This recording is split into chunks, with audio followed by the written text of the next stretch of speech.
आज की वीडियो में मैं आपको इतनी ज्यादा नेचुरल हेयर लाइन दिखाने वाला हूं जो कि एक ऐसी हेयर ट्रांसप्लांट टेक्निक से आई है जो कि किसी और हेयर ट्रांसप्लांट टेक्निक से आना पॉसिबल नहीं है। और आपको यह भी जानना जरूरी है कि इस टेक्निक का प्राइस कितना है, कॉस्टिंग कितनी आती है इस टेक्निक से अगर आप ट्रांसप्लांट करवाओ तो। Hey guys, welcome back to this channel. कैसे हैं आप सभी? उम्मीद करता हूं बहुत ही ज्यादा बेटर होंगे। आज की वीडियो में मैं आपको इतनी ज्यादा नेचुरल हेयर लाइन दिखाने वाला हूं जो कि एक ऐसी हेयर ट्रांसप्लांट टेक्निक से आई है जो कि किसी और हेयर ट्रांसप्लांट टेक्निक से आना पॉसिबल नहीं है। आपको आज की वीडियो देखनी इसलिए ज्यादा जरूरी है क्योंकि आपको इस टेक्निक के बारे में जानना जरूरी है और आपको यह भी जानना जरूरी है कि इस टेक्निक का प्राइस कितना है, कॉस्टिंग कितनी आती है इस टेक्निक से अगर आप ट्रांसप्लांट करवाओ तो। इसीलिए वीडियो काफी ज्यादा इंपॉर्टेंट होने वाली है। वीडियो को स्टार्टिंग से लेकर एंड तक आप जरूर देखिएगा। दोस्तों, वीडियो की तरफ बढ़ते हैं, लेकिन सबसे पहले अगर आप ना हेयर ट्रांसप्लांटेशन करवाना चाहते हो और आप कंफ्यूज हो आपको कितने ग्राफ लगेंगे, आपका ट्रांसप्लांटेशन में खर्चा कितना आएगा, आपको ट्रांसप्लांटेशन करवाना चाहिए भी कि नहीं, और आप भी हेयर ट्रांसप्लांट से रिलेटेड इन्फॉर्मेशन सर्च कर रहे हो तो आप हमारी वेबसाइट www.besthairhelp.com पर विजिट कर सकते हो। वहां पे आपको हेयर ट्रांसप्लांट से रिलेटेड सारी की सारी इन्फॉर्मेशन मिल जाएगी और आप भी अपना ट्रांसप्लांटेशन 100% सक्सेसफुली करवा पाओगे, जैसे कि काफी लोग करवा चुके हैं। नीचे मैंने डिस्क्रिप्शन में लिंक दिया हुआ है वेबसाइट का, आप वहां पे जाके हमसे कॉन्टैक्ट कर सकते हो। सो गाइस, सबसे पहले हम बात कर लेते हैं पेशेंट की बिफोर द सर्जरी की कंडीशन के बारे में। ट्रांसप्लांट से पहले क्या कंडीशन थी जब इन्होंने कॉन्टैक्ट किया था। आप फोटोज में देख सकते हैं बेसिकली पेशेंट को फ्रंटल हेयर लॉस हुआ था विद स्टेबल हेयर थिनिंग। मतलब पेशेंट के जो हेयर लॉस था वो फ्रंट से लेके मिड स्कैल्प तक हुआ था, लेकिन इनकी जो थिनिंग थी वो काफी ज्यादा स्टेबल थी। मतलब बहुत एग्रेसिव हेयर फॉल नहीं हो रहा था जब इन्होंने कॉन्टैक्ट किया था। इनका जो हेयर लॉस हो रहा था वो ऑलरेडी अब कंट्रोल में आ चुका था। फोटोज से इजीली विजिबल है कि पेशेंट को मेल पैटर्न बॉल्डनेस है। काफी लोगों को डाउट रहता है कि मुझे कौन से टाइप का बॉल्डनेस है, तो आप सभी जानते हैं बेसिकली 3-4 टाइप के बॉल्डनेस होते हैं। Male pattern baldness, diffusion alopecia, alopecia areata, different types के बॉल्डनेस होते हैं। लेकिन जो इन बॉल्डनेस में सबसे ज्यादा कॉमन टाइप ऑफ बॉल्डनेस होता है वो होता है मेल पैटर्न बॉल्डनेस, जो ऑब्वियसली मैक्सिमम लोगों को होता है, राइट। पेशेंट की फोटोज देख के भी आप इजीली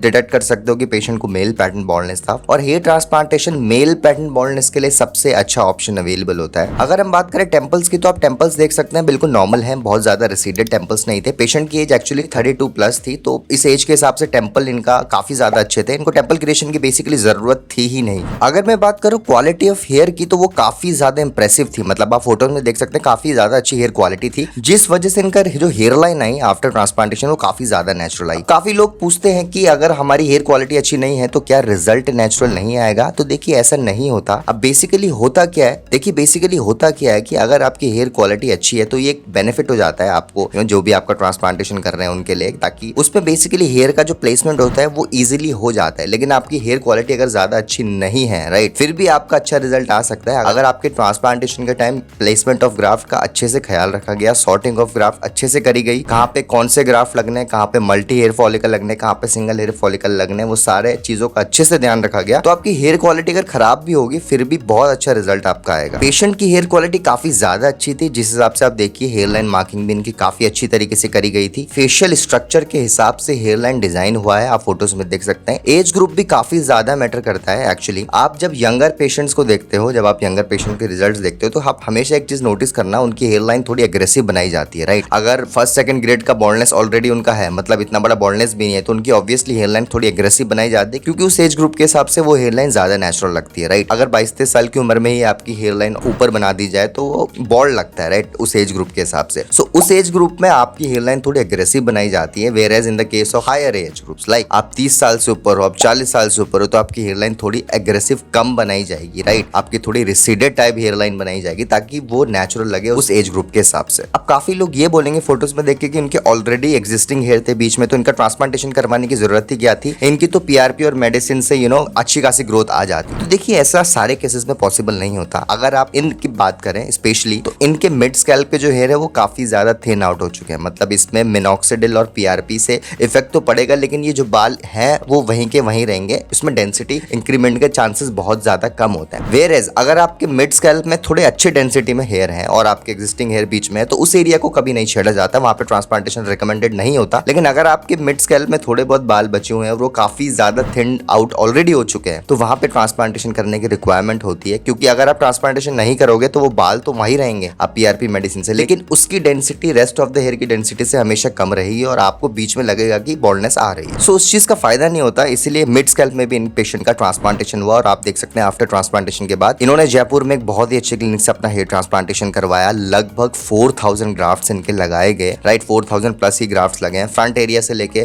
क्राउन बॉटम तक इनके ग्राफ्ट्स को लगाया गया। आप देख सकते हैं सिर्फ फ्रंट में ग्राफ्ट नहीं लगाया गया, एग्जिस्टिंग हेयर के बीच में भी ग्राफ्ट का प्लेसमेंट हुआ। और मैं हमेशा बोलता हूँ एग्जिस्टिंग हेयर के बीच में ग्राफ्ट का प्लेसमेंट करना काफी मुश्किल टास्क होता है। क्लिनिक्स तो खैर मैक्सिमम कर देते हैं, लेकिन बहुत ही कम ऐसे क्लिनिक्स होते हैं जो ग्राफ्ट का प्लेसमेंट अच्छे से कर पाते हैं जिससे एग्जिस्टिंग हेयर भी डैमेज ना हो। और जिस टेक्निक से इनका ट्रांसप्लांटेशन हुआ है उस टेक्निक का नाम है इंटरलॉकिंग एफयू ट्रांसप्लांटेशन। अब बात करते हैं इंटरलॉकिंग एफयू टेक्निक के बारे में, राइट, जिस टेक्निक से पेशेंट का ट्रांसप्लांटेशन हुआ। अब देखिए वैसे तो इंटरलॉकिंग एफयू टेक्निक एफयूई से ही डिराइव्ड हुई है, बट इसमें कुछ ऐसा है जो इसके रिजल्ट को एफयूई से ज्यादा डेंस और नेचुरल बनाता है, राइट। और वैसे तो इस टेक्निक को आए हुए 2-3 साल ऑलरेडी हो चुके हैं, और अगर आपको याद भी हो हमने लगभग 2-3 साल पहले इस टेक्निक पे वीडियो बनाई हुई थी अपने चैनल पे, और रिजल्ट भी शो करा था इस टेक्निक का कि कैसे इस टेक्निक का रिजल्ट नॉर्मल एफयूई से ज्यादा बेटर आता है। और देखिए इस टेक्निक की जो स्पेशलिटी होती है ना वो इसका प्लेसमेंट ऑफ ग्राफ्ट्स होती है, राइट। बेसिकली इसमें प्लेसमेंट ऑफ ग्राफ्ट्स का इतने अच्छे से ख्याल रखा जाता है और इस पैटर्न में ग्राफ्ट्स लगाए जाते हैं जिससे डेंसिटी भी एफयूई से बेटर आती है और नेचुरल भी एफयूई से ज्यादा लगता है इसका रिजल्ट, राइट। इसकी पहचान ही इसका प्लेसमेंट ऑफ ग्राफ्ट है। ग्राफ्ट का जो प्लेसमेंट होता है, जो पैटर्न फॉलो करा जाता है ट्रांसप्लांटेशन के टाइम, वो इतना बढ़िया होता है कि इसमें डेंसिटी भी काफी ज्यादा अच्छी लगती है, जो हेयरलाइन होती है वो भी काफी ज्यादा नेचुरल आती है। अब इन पेशेंट की हेयरलाइन में जिस पैटर्न में ग्राफ्ट लगे हैं, आप जब इनका रिजल्ट देखोगे आप समझ जाओगे कि इतने बड़े एरिया में भी कैसे इस टेक्निक को यूज करके